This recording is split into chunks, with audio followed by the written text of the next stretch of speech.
नमस्कार, एनकेएम न्यूज में आपका स्वागत है। मैं हूं संदीप शर्मा। भ्रष्टाचार के खिलाफ अन्ना हजारे आंदोलन और इंडिया अगेंस्ट करप्शन मूवमेंट की कोख से पैदा हुई आम आदमी पार्टी का स्वास्थ्य बुरी तरह से खराब हो गया है।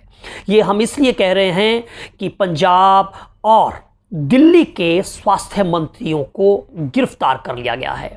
अभी हाल ही में पंजाब के स्वास्थ्य मंत्री को उन्हीं के मुख्यमंत्री भगवंत सिंह मान ने गिरफ्तार करवा दिया, तो वहीं दिल्ली के स्वास्थ्य मंत्री को ईडी ने हवाला भ्रष्टाचार, हवाला कारोबार के आरोप में गिरफ्तार कर लिया है।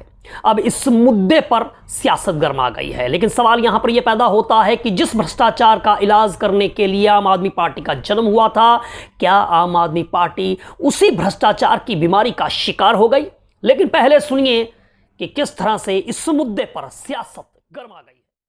केजरीवाल सरकार के कैबिनेट मंत्री सत्येंद्र जैन को हवाला कारोबार के अपराध में आज गिरफ्तार कर लिया गया। मैं सवाल करना चाहता हूं कि क्या आम आदमी पार्टी के मंत्री हैं ईमानदार? केजरीवाल सरकार के मंत्री हैं ईमानदार?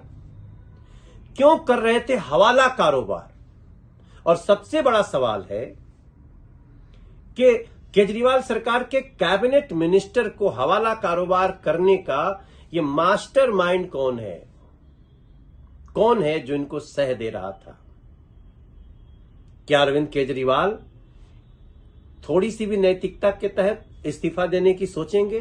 क्योंकि अरविंद केजरीवाल सर्वविदित रूप से अब एक झूठे व्यक्ति हैं। उन्होंने सत्येंद्र जैन के मामले में भी झूठ बोला। क्या उनकी कोई जिम्मेदारी बनती है? क्योंकि अभी ये पूरी टीम, पूरा कुनबा इनका सत्येंद्र जैन को बचाने के लिए उनको तरह तरह के मुद्दे लेकर के आएगा और एक हवाला कारोबारी को बचाने की कोशिश करेगा।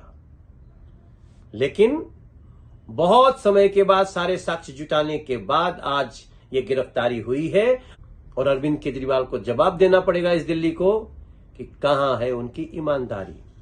कमाल की बात है, सिखाने चले हैं दुनिया को ईमानदारी और उन्हीं के मंत्री बन गए हैं हवाला कारोबारी।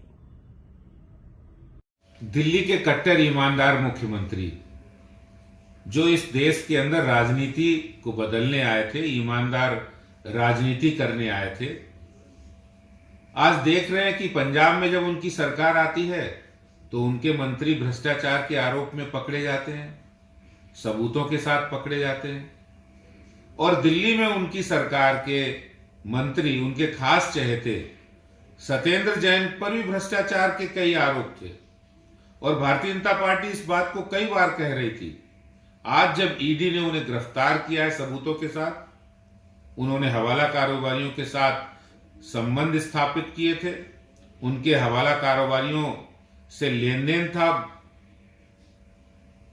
उनका, और जिस तरह आज भ्रष्टाचार के आरोप में, आय से अधिक संपत्ति रखने के आरोप में दिल्ली सरकार के मंत्री सत्येंद्र जैन को गिरफ्तार किया गया है, मैं दिल्ली के मुख्यमंत्री जी से पूछना चाहता हूं कि आप तो ईमानदारी की बात करते हैं, कब इनको मंत्रिमंडल से बाहर करोगे? कितनी देर में करोगे?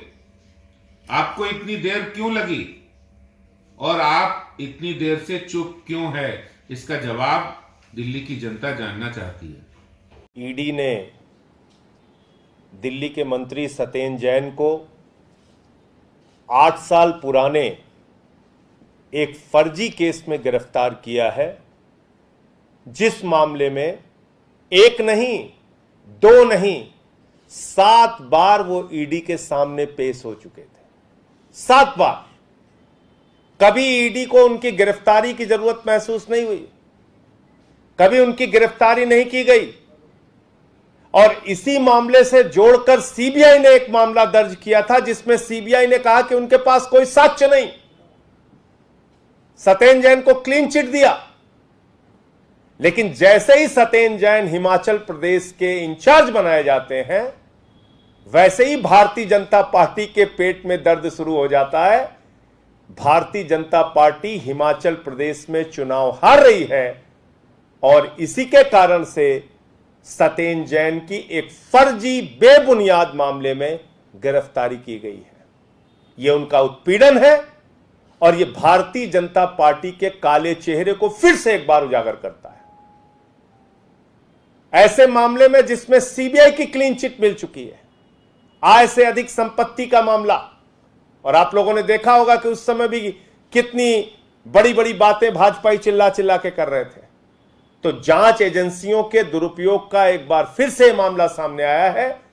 जल्द ही सत्येंद्र जैन छूटकर बाहर आएंगे, क्योंकि यह एक बेबुनियाद, फर्जी, निराधार केस है।